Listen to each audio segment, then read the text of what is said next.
Mengapa Tuhan mengampuni Kain tetapi memusnahkan dunia dengan air bah? Mengapa Kain tidak langsung dihukum mati setelah membunuh Habel, tetapi pada zaman Nuh, Tuhan memusnahkan hampir seluruh dunia? Apakah ini bertentangan dengan keadilan Allah?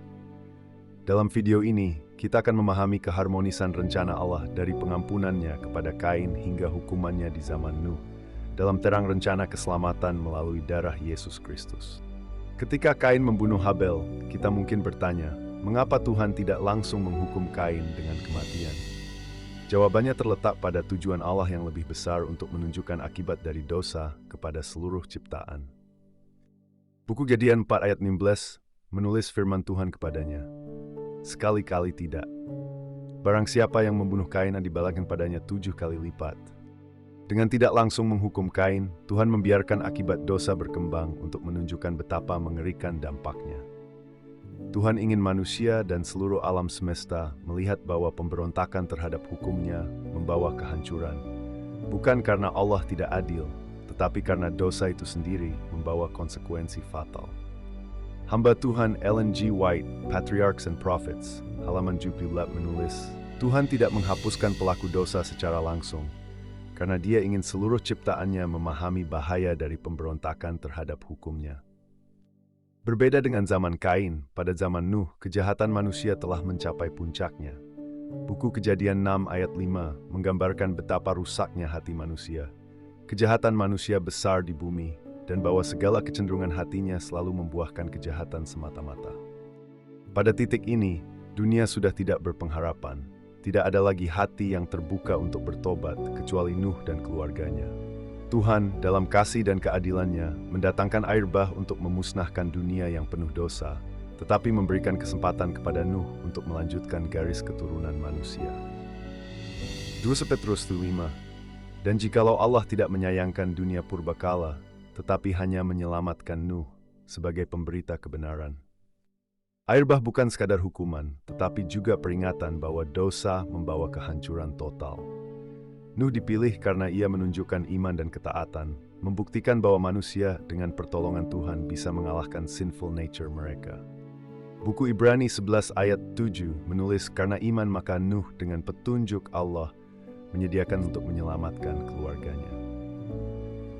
Hamba Tuhan Ellen G. White di dalam buku Patriarchs and Prophets halaman 95 menulis, kesetiaan Nuh adalah bukti bahwa manusia yang hidup di dunia penuh dosa dapat tetap setia kepada Tuhan dengan bantuan Roh Kudus.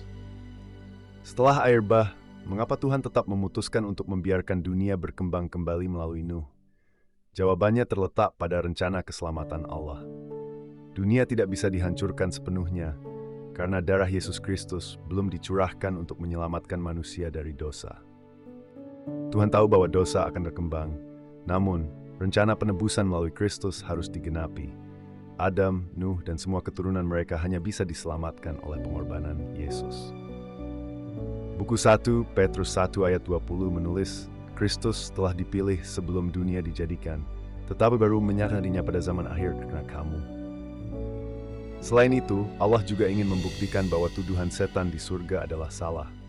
Tuduhan bahwa hukum Tuhan terlalu berat dan mustahil ditaati telah terbantahkan melalui kesetiaan Nuh.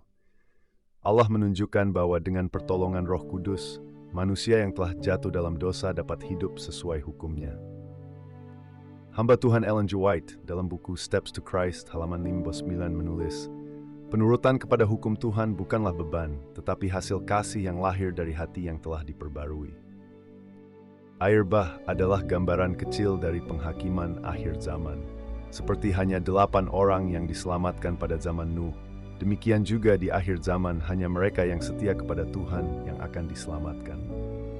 Buku Matius 24 ayat 37-39 menulis, sebab sebagaimana halnya pada zaman Nuh, demikian pula halnya kelak pada kedatangan Anak Manusia.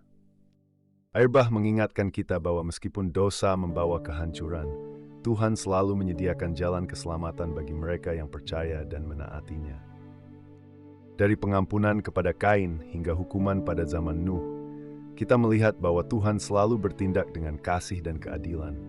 Kain diberi kesempatan hidup untuk menunjukkan akibat dosa, sementara dunia pada zaman Nuh dihukum karena tidak ada lagi yang mau bertobat. Namun, Tuhan tetap membiarkan dunia berkembang karena rencana keselamatan melalui Kristus belum digenapi.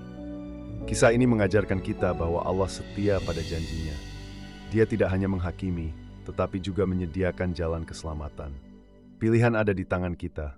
Apakah kita mau setia seperti Nuh atau memilih jalan dunia? Kiranya kita semua memilih jalan yang menuju hidup kekal. Terima kasih telah menonton. Jangan lupa like, subscribe, dan bagikan video ini. Sampai jumpa di video berikutnya, dan semoga kita terus hidup dalam kasih dan ketaatan kepada Tuhan.